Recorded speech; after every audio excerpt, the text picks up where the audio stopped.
आप सभी लोगों को मेरा नमस्कार।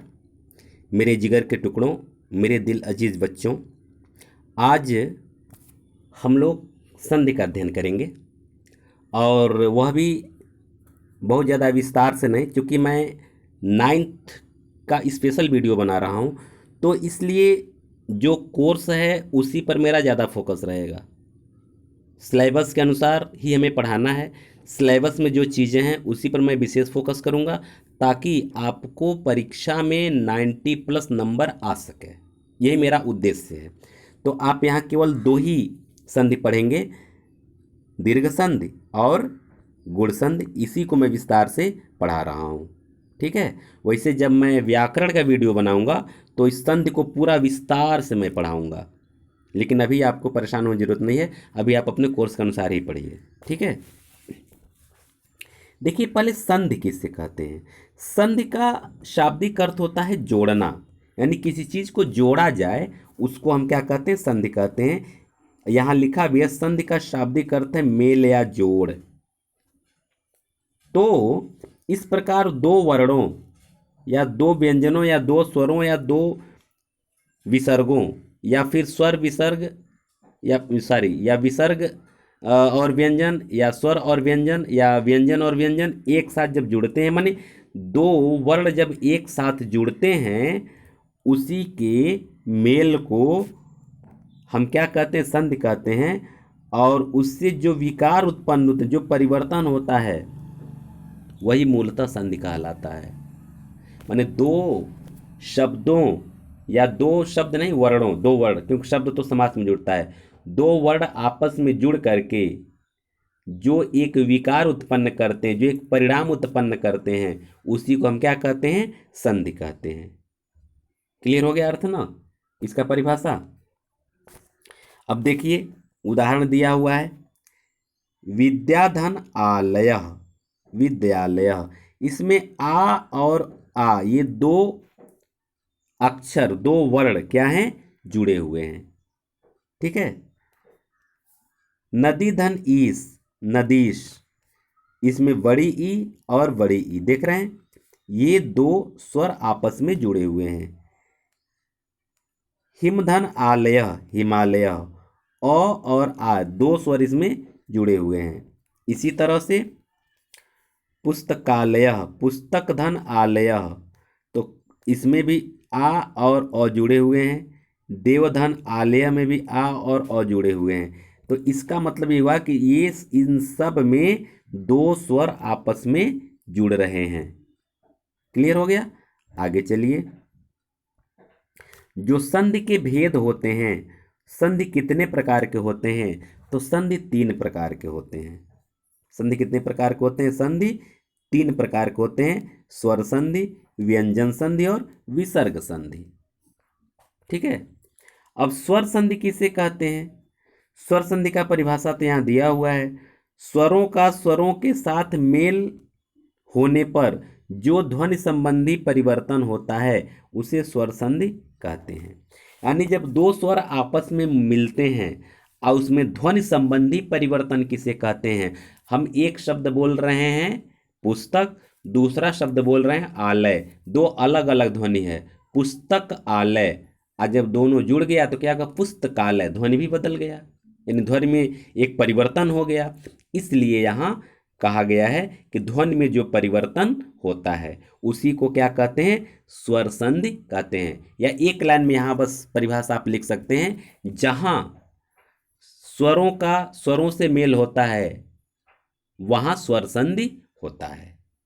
क्लियर हो गया ना।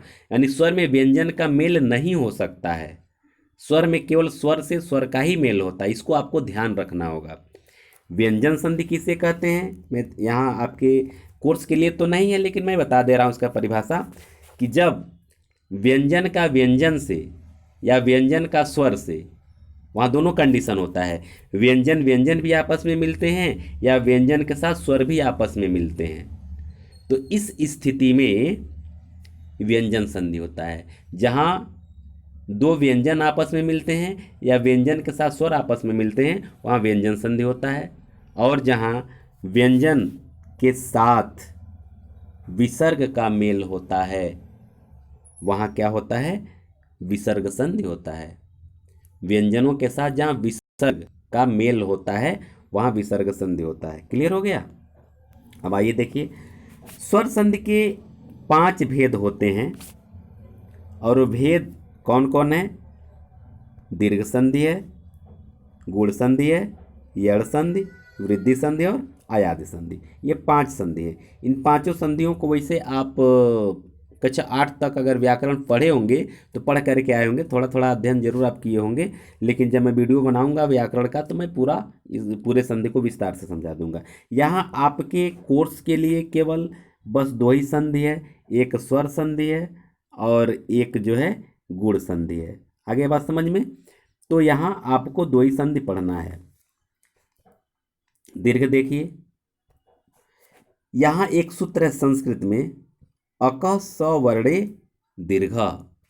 अक एक संधि का सूत्र है, जिसे माहेश्वर सूत्र 14 होते हैं ना, तो 14 माहेश्वर सूत्र से निकले हुए एक वर्ग समूह को का ये सूत्र है।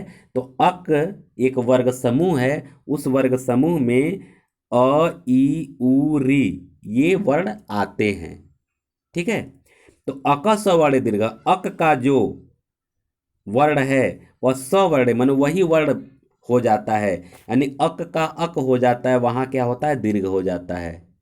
मतलब ये कि जहां ह्रस्व या दीर्घ अ ई उ री के बाद क्रमशः अ ई उ री आए तो दोनों के मिलने से आ ई उ री हो जाता है, मतलब ये दीर्घ हो जाता है।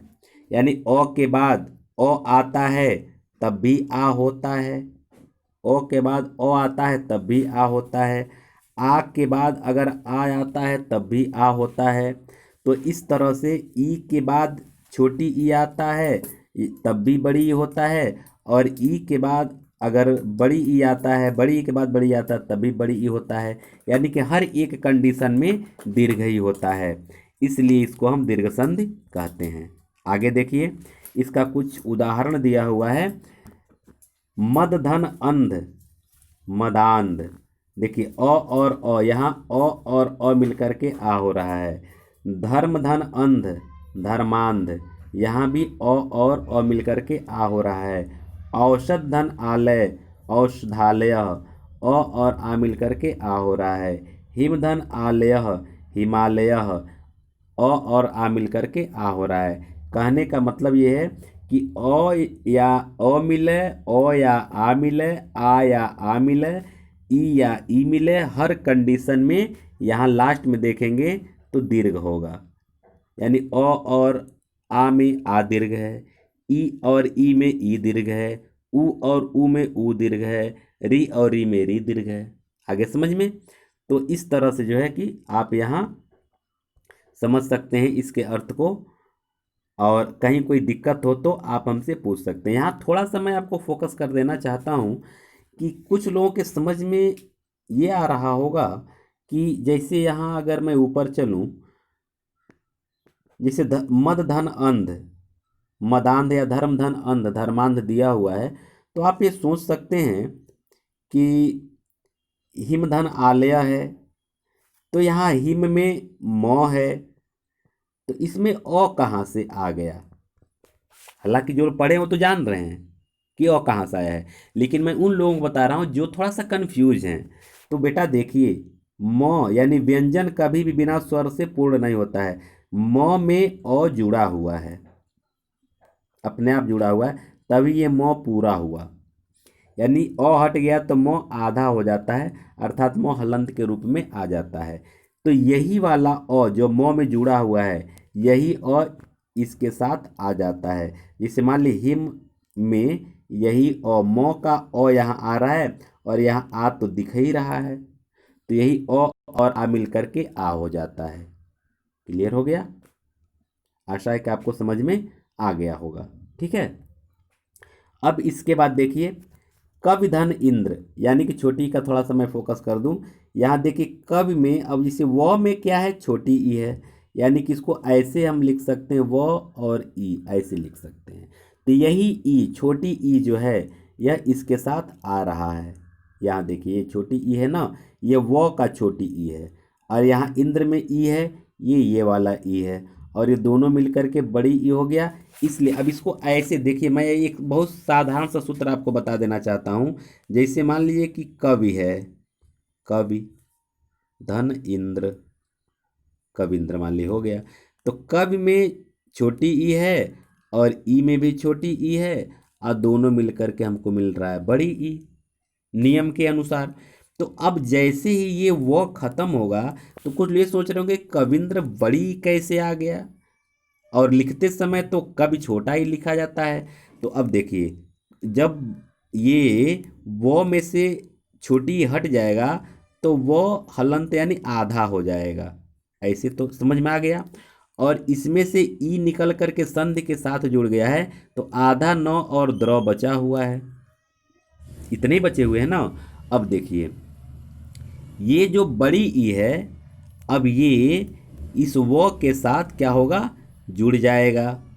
वो के साथ क्या होगा, ये जुड़ जाएगा। तो वो और बड़ी ई, ये वी हो जाएगा ना। तो क और वी, अब यहाँ देखिए क्या हो जाएगा, क और वी, और आधा नौ और द्र भी पड़ा हुआ है, तो यही कविंद्र होगा। आगे समझ में। अब कुछ बच्चे गलती यहाँ ये कर देते हैं, थोड़ा सा देखिए, मैं छोटी छोटी बातों में थोड़ा ध्यान दिला देना चाहता हूँ। यानी कि कभी कभी मात्रागत अशुद्धियाँ कैसे हो जाती हैं लोगों से। जैसे कुछ लोग कविंद्र ऐसे लिख देंगे और तर्क करेंगे कवि तो ऐसे लिखा जाता है, तो यहाँ कविंद्र में बड़ी मात्रा कैसे हो गया। तो ये उनका अधूरा ज्ञान है, उनको व्याकरण की जानकारी नहीं है, उनको संधि की जानकारी नहीं है, इसलिए वे लोग वह पर छोटी का मात्रा देते हैं। अगर आप भी ऐसा गलती करते होंगे तो बेटा कभी ऐसी गलती आप लोग मत करिएगा। अब जैसे देखिए रवीश है, बड़ी का मात्रा, लोग तुरंत बहुत झटके से रवीश या रविंद्र ऐसे लिख देते हैं, रविंद्र या रवीश ऐसे लिख देते हैं ऐसे, और तर्क देते क्या हैं कि रवि ऐसे होता है इसलिए मात्रा वैसे ही होगा। लेकिन नहीं, संधि के अनुसार उसका मात्रा तुरंत बदल जा रहा है, आप यहाँ देख रहे हैं। इसलिए यहाँ जो है गलती नहीं करेंगे। वारी देखिए, वारिस देखिए, यहाँ भी कुछ लोग गलती तुरंत कर देंगे। कैसी गलती करेंगे, वारिस खट से लिख देंगे छोटी का मात्रा दे करके, और कहेंगे मेरा तो सही है, लेकिन नहीं, इसको ध्यान देंगे। आगे समझ में। अच्छा आगे देखिए, गुरुधन उपदेश, गुरुपदेश, यहाँ गुरु छोटा उ, गुरु में हमेशा ऐसा समझिएगा, एक चीज हो सकता है मैं आपको शायद न पता हो, गुरु में हमेशा छोटा उ का ही मात्रा होता है। बोलते हैं गुरु, तो गुरु माने बड़ा उ मात्रा नहीं होता है। जैसे कि जब इसको हम लिखते हैं तो मात्रा को ऐसे थोड़ा घुमा देते हैं, ऐसे ही ऐसे घुमा देते हैं, और जबकि हम मात्रागत शुद्धियाँ लिखते समय करते हैं हम ऐसे लिखते हैं, जबकि गुरु है, ये क्या है, गुरु बड़ा उ का मात्रा है। और हमको लिखते समय इसको ध्यान रखना, बहुत छोटी छोटी अशुद्धियों से गलती हो जाए, गुरु ऐसे लिखा जाता है, जबकि हम लोग जल्दी जल्दी में ऐसे लिखते हैं, वो गलत। जब दूर जाएगा तो बड़ा होगा, और जब यहीं घूम जाएगा तो छोटा होगा। तो इसलिए र पर मात्रा ऐसे तुरंत घुमा दिया जाता है, ये लिखते समय आप ध्यान देंगे। आगे देखिए, भानुधन उदय, नौ पर छोटा उ मतलब इसे ई वाला नियम लागू होता है, उसी तरह से यहाँ लागू होता है। नौ पर छोटा उ निकल जाता है। जैसे मान ली, इसका मैं एक उदाहरण दे करके आपको मैं बता दूं, जैसे कि भानु है, धन उदय है, तो नौ से उ निकला, और उ यहाँ ये वाला उ है, ये उ निकला, और यहाँ मिल गया हमको बड़ा उ। ठीक, अब यहाँ जब बड़ा होगा तो नौ क्या हो जाएगा, हलंत हो जाएगा, यानी कि अब ऐसे हो जाएगा भा नौ, क्योंकि ऊ तो निकल गया। और यहाँ बचा हुआ है दय, दय बचा हुआ है, और ये ऊ और ऊ मिल करके बड़ा ऊ हो रहा है, तो ये बड़ा ऊ यहाँ आ जाएगा, तो यह नौ के साथ लग जाएगा। तो जब नौ के साथ लगेगा तो नौ पर ऊ ऐसे होगा कि नहीं होगा, जब ऐसे होगा, इसलिए इसका भानुदय यानी भानुदय हो जाएगा। आ गया समझ में। ये छोटा छोटा टिप्स है, इसको जानना बहुत ज़रूरी है। कुछ लोग भानुदय लिखने में भी गलती कर देते हैं, मात्रागत अशुद्धियाँ कर देते हैं, ऐसे भानुदय लिख देते हैं और कहते हैं कि भानु तो ऐसे ही लिखा जाता है, जो छोटी वाले में गलती करते हैं। तो ऐसा गलती आप नहीं करेंगे, आप हमेशा भानुदय लिखेंगे तो बड़ा ऊ का मात्रा ही दे करके लिखेंगे। उसी तरह से अम्बुर्मि, अम्ब धन उर्मी, ठीक है ना। तो अब इसमें लिखते हैं अम्ब, लिखते हैं कि अम्ब, कहते हैं कि अम्ब माने ये जल होता है तो ऐसे होता है, तो छोटा हुआ तो छोटा ऊ करके लिख देते हैं, लेकिन नहीं, बड़ा ऊ के साथ ही इसको लिखना है, छोटा ऊ लिखेंगे तो गलत हो जाएगा। बधुधन ऊढ़ा, बधूढ़ा, बधूढ़ा, ठीक है ना, बधुधन ऊढ़ा, बधूढ़ा। अब इसको कैसे देखिए, आप सोचते होंगे ये बड़ी छोटी छोटी चीज़ है और बड़ा इसको समझने में आपको मज़ा भी आएगा, बड़ा आनंद आएगा। देखिए इसको मैं बता रहा हूँ संधि विच्छेद करके। बधुधन ऊढ़ा, वधु धन ऊढ़ा,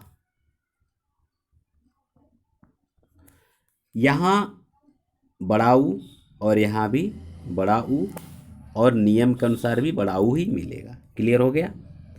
अब इसमें से जब बड़ा ऊ निकला तो ध आधा हो गया ना। अब ये बच क्या गया, व और ध यानी कि हलंत के रूप में बच गया।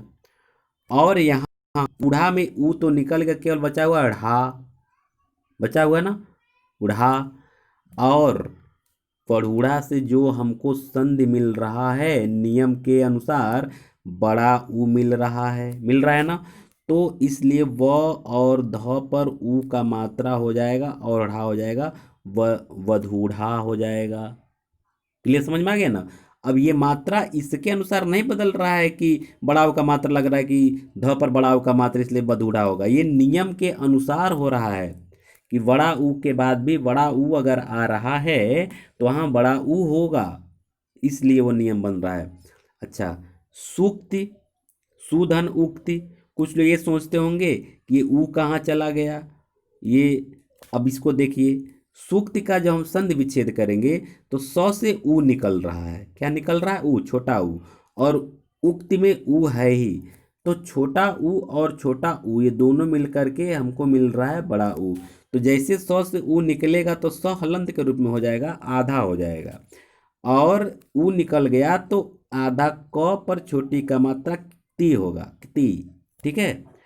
यहाँ हमको क्या मिल रहा है, ऊ, वह ऊ इसके साथ आ जाएगा, तो सौ के साथ ऊ जब जुड़ गया तो सु हो गया, तो वही सूक्ति हो गया। क्लियर हो गया ना। इस तरह से आपका ये हो गया। अब देखिए चौथा नियम, पितृधन ऋणम, पितृणम। आप ये संस्कृत का है, हिंदी में इसका प्रयोग नहीं होता है, क्योंकि संस्कृत में दो री होते हैं, एक बड़ा री और एक छोटा री। जैसे छोटी बड़ी, छोटा बड़ा होता है, उसी तरह से वैदिक संस्कृत में कि बड़ी री के साथ छोटी री का भी प्रयोग किया जाता था, बड़ी री छोटी री दो री होता था, और यहाँ हमारे वर्णमाला में केवल छोटी री का ही प्रयोग करते हैं, बड़ी री का प्रयोग हटा दिया गया है, ठीक है। अब बड़ी री क्या होता है देखिए, और छोटी री क्या होता है। ये छोटी री हम कैसे लिखते हैं, वो ऐसे लिखते हैं, ऐसे लिखते हैं ना, अच्छा ऐसे। और बड़ी री कैसे लिखते हैं, ये ऐसे, इसको हम दो बार लिख देते हैं, मतलब ये ऐसे जो कर रहे हैं इसको एक बार और बढ़ा देते हैं, और यहाँ से ऐसे होता ही है, तो ये बड़ी री हो गया। अब इसका चिन्ह क्या होता है, जैसे छोटी री का चिन्ह ऐसे होता है, जैसे क्री ऐसे लिखते हैं, तो बड़ी री का चिन्ह इसको दो बार हो जाता है, ऐसे हो जाता है, मतलब इसी के साथ ऐसे और ऐसे दो बार हो जाता है। अब जैसे यहाँ देखिए, पितृधन ऋणम, पितृणम, यहाँ री और यहाँ री, ये दोनों में छोटी री ही है, लेकिन यहाँ देखिए यहाँ बड़ी री का यहाँ प्रयोग किया गया है, जबकि यहाँ चूंकि हमारे हिंदी फांट में ये इस तरह का प्रयोग है ही नहीं, दो ऐसे बड़ी री का चिन्ह है ही नहीं, मिलता ही नहीं है, इसलिए यहाँ ये बस एक ही री का प्रयोग किया गया है, बस बाध्यतावश जान लीजिए, नहीं तो ये एक तरह से गलत है लिखा हुआ, जो पितृणम जो लिखा हुआ गलत है, होत्रिकार गलत लिखा गया है, मातृणम गलत लिखा गया है। ये कैसे लिखना है, पितृणम ऐसे लिखेंगे तो सही होगा। पितृणम, तो ये तो के नीचे ऐसे ये ऋणम ऐसे लिखेंगे तो जा करके सही होगा। समझ में आ गई बात। तो चूंकि अब हिंदी में फांट नहीं है, वो हटा दिया गया है, उसका प्रयोग नहीं होता, इसलिए यहाँ ये वो चीज़ नहीं है, केवल लिखने के रूप में हम कलम से उसका प्रयोग कर सकते हैं। तो ये री और री मिल करके ये ऐसे हो रहा है, इसलिए सब में तो में, ये हर एक तो में ये ऐसे दो मात्रा हम लिखेंगे, त्रि यानी ऐसे, पितृणम मातृणम होतृणम ऐसे। क्लियर हो गया। आगे चलते हैं। अब आइए गुण संधि में हम लोग चलते हैं। वीडियो थोड़ा सा लंबा हो रहा है, लेकिन मैं इतना विस्तार से बता दे रहा हूं कि आपको इन दो संधियों में कभी आपको दोबारा पढ़ने की जरूरत नहीं पड़ेगा। अगर आप एक बार दिमाग में सेट कर लिए और थोड़ा थोड़ा रिवीजन करते रहे तो कभी भूलेगा नहीं। इतना सही मैं आपके दिमाग में भर दे रहा हूं, शायद आपको समझ में आ भी रहा होगा। आगे देखिए दूसरा गुण संधि, आद गुण, ठीक है ना। ये एक संस्कृत का सूत्र है और सूत्र के अनुसार इसका ये व्याख्या ये है कि अ या आ के बाद ई ऊ री आवे तो क्रमशः क्या हो जाता है, ए ओ, यहाँ देखिए थोड़ा सा छिपा हुआ, ए ओ हो जाता है और अल हो जाता है, ए ओ और अल, यानी किसका किसका क्या हो जाता है, ई का ए हो जाता है, ऊ का ओ हो जाता है, ठीक है, और का वो ये री का, यहाँ सारी अब से देखिए री का अर हो जाता है और री का अल हो जाता है, अल ऐसे। ये दोनों फलंत, र पर भी हलंत रहेगा, ल पर भी हलंत रहेगा। ये इसका नियम। अब इसको मैं आपको विस्तार से समझा रहा हूं।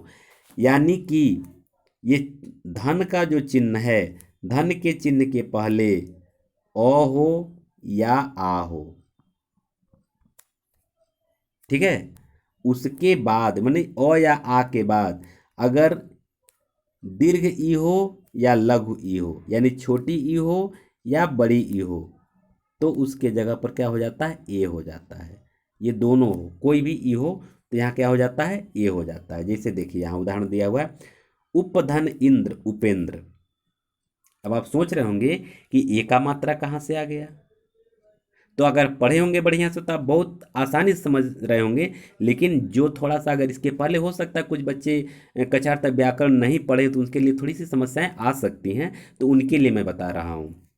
मैं आपको इसका संधि करके मैं बता रहा हूँ कैसे इसका संधि होगा। जैसे देखिए यहाँ से आप समझिए, उपधन इंद्र, तो प है ना, प में अ जुड़ा हुआ है, ये अ निकल गया, इंद्र का ई निकल गया, और नियम के अनुसार ए मिलेगा हमको। अ या ई के बाद जब आएगा तो क्या मिलेगा, नियम के साथ यहाँ देखिए ए मिलेगा, मिलेगा ना। अब देखिए तो उप, जब उप से अ निकला तो उप ऐसे हो गया, उप हलंत के रूप में हो गया, ठीक है ना। और इंद्र से ई निकल गया है तो केवल क्या बचा है, द्रव बचा है, यही बचा है ना। और नियम के अनुसार हमें ए मिल रहा है तो वह ए यहाँ आ जाएगा। तो इसके पहले जैसा कि मैं समझाया हूँ कि यह अगले वर्ण के साथ जुड़ जाता है, तो प पर ए का मात्रा हो जाएगा, प और ए पे, तो उपेंद्र, तो क्या हो जाएगा, ये दोनों एक साथ घुल मिल गया और हो गया उपेंद्र। क्लियर हो गया ना, उपेंद्र। उसी तरह से नर धन ईस नरेश, उदाहरण देखिए, नर में भी अ है, ई में ई है, और ये दोनों जुड़ करके क्या मिल रहा है, ए मिल रहा है। तो नर से जैसे अ निकला, नर हलंत के रूप में हो गया, और ई बचा, ई निकल गया तो क्या बचा है, केवल शह बचा है। क्लियर है। अब जो है आपका ए मिल रहा है संधि के अनुसार, वह ए यहाँ आ गया, तो र के साथ इसका प्रयोग होगा, तो र के साथ इसका प्रयोग हो तो इसका हो जाएगा ऐसे रे, तो नौ अरे, आ रहा है समझ में ना। न रे यश विसर्ग नरेश, आया समझ में। इसी तरह से ये सब आपका यहाँ देखिए, महाधन इह, सॉरी एवधन इह एवेह, महाधन इंद्र महेंद्र, ऐसे आगे बढ़ते हैं। तथा धन इति तथेति, कोई दिक्कत आपको नहीं होना चाहिए। नर्मदा धन ईश्वर नर्मदेश्वर, गणधन ईसा गणेश, सर्वधन ईसा सर्वेश, जीविधन ईसा जीवितेश, जीवित तो में अ है तो ई, तो में अ और ई मिला करके हो गया तो पर एक का मात्रा यहाँ हो जाता है। आगे समझ में ना। तो जीवितेश, रमाधन ईशा रमेश, भाग्यधन उदय भाग्योदय, इस तरह से शायद आपको इसमें कोई दिक्कत अब नहीं आना चाहिए, ठीक है ना।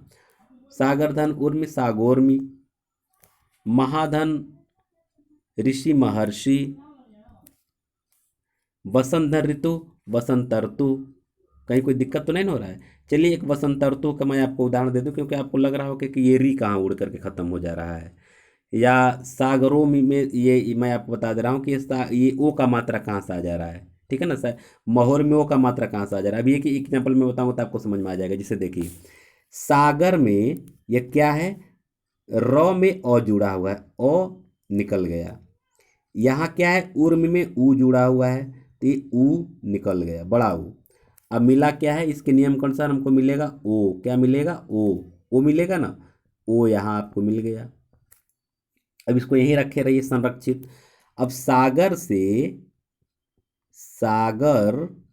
अ निकला तो सागर हलंत के रूप में हो गया। और यहाँ केवल मी के आगे विसर्ग, मी पर आसमानी रो और विसर्ग, इतना ही यहाँ बचा हुआ है। और ये ओ जो मिल रहा है यह इसके साथ आ जाता है। तो र और ओ मिला करके रो हुआ कि नहीं हुआ, हो गया ना। तो सा ग रो, और ये म पर आसमानी र और विसर्ग, हो गया ना। सागर सागरोर में, उसी तरह से महोर में, क्लियर हो गया। ये होता है। अब देखिए बसंत ऋतु बसंत ऋतु, आप सोच रहे हो कि री कहाँ से निकल, री कहाँ चला गया। अब यहाँ देखिए बसंत में त है, निकला, तो से अ निकला, तो से क्या निकला, अ निकला बसंत में। यहाँ री है, री निकला। दोनों मिलकर के क्या नियम के अनुसार मिल रहा है, अर निकल रहा है ना। तो अब देखिए तो वसंत, अब ये हो गया वसंत, तो हलंत हो गया, ठीक है ना। और री तो यहाँ निकल गया है, केवल क्या बचा है, तू, यही बचा है। और यहाँ जो अर जो मिला हुआ है वो अर अब यहाँ आ जाएगा। और यहाँ आप देखिएगा र हलंत है, इसको ज़्यादा ध्यान दीजिएगा कि यहाँ र क्या है, हलंत है। अब इसको एक साथ जोड़िए, तो के साथ अ जुड़ा, बसंत हो गया, हुआ ना। तो के साथ अ बसंत हो गया। और ये आसमानी र बचा और तुह बचा, ये बचा ना। अब देखिए आसमानी र जो बचता है, ये आसमानी र क्या होता है, उसके पहले आधा र होता है, वही अगले वर्ण पर चला जाता है। कहने का मतलब यह है, अगर किसी भी अक्षर के पहले अगर ये र है तो यह र चिन्ह के रूप में आएगा तो इसके ऊपर चला जाएगा। किसी भी वर्ण के पहले अगर वह है तो इसके र है तो इसके ऊपर चला जाएगा आसमानी र के रूप में।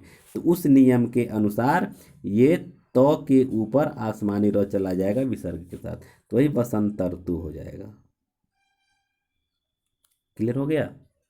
इस तरह से आप सारा एग्जाम्पल समझ गए होंगे। वीडियो ऐसे ही थोड़ा सा ज़्यादा लंबा हो गया, लेकिन कोई बात नहीं। यहाँ देखिए संस्कृत का, ये देखिए ये लृकार, लृ अल, तव में अ निकला, तव में अ निकला और इसमें से लृ निकला, तो क्या हो गया, अल।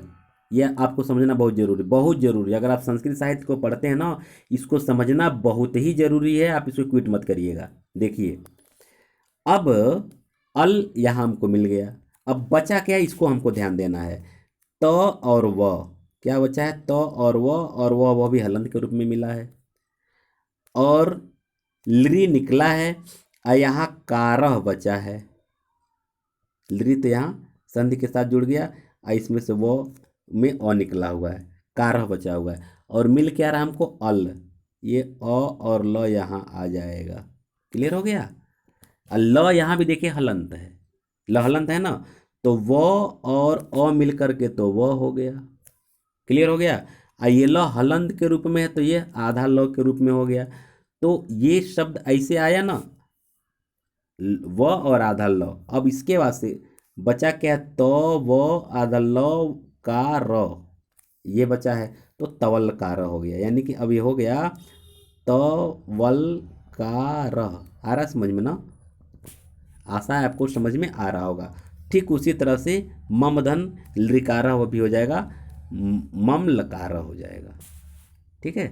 आप लोग बड़े धैर्य के साथ इस वीडियो को सुने, और आपके लिए बहुत महत्वपूर्ण भी था, क्योंकि ये दो संधि तो आपको कभी नहीं भूलेगा। जिस जैसे मैं समझाया हूँ, जिस तरह से सूत्रों को या नियम को बता बता करके कैसे कौन सा चिन्ह बदल रहा है, कैसे आसमानी रह कैसे बड़ा हो, ये सब आ रहा है, ये सब मैं बताया हूँ। तो आपको आशा है कि बहुत अच्छा लगा होगा। वीडियो अगर अच्छा लगा हो तो अपने अधिक से अधिक दोस्तों के पास शेयर करिए, खूब जम के सब्सक्राइब करिए, लाइक करिए। और कहीं कोई दिक्कत अगर आ रहा हो तो हमें कमेंट अवश्य करिए, बिना किसी संकोच के करिए। कोई सुझाव भी देना है तो भी आप कर सकते हैं। बहुत बहुत धन्यवाद आप लोगों को।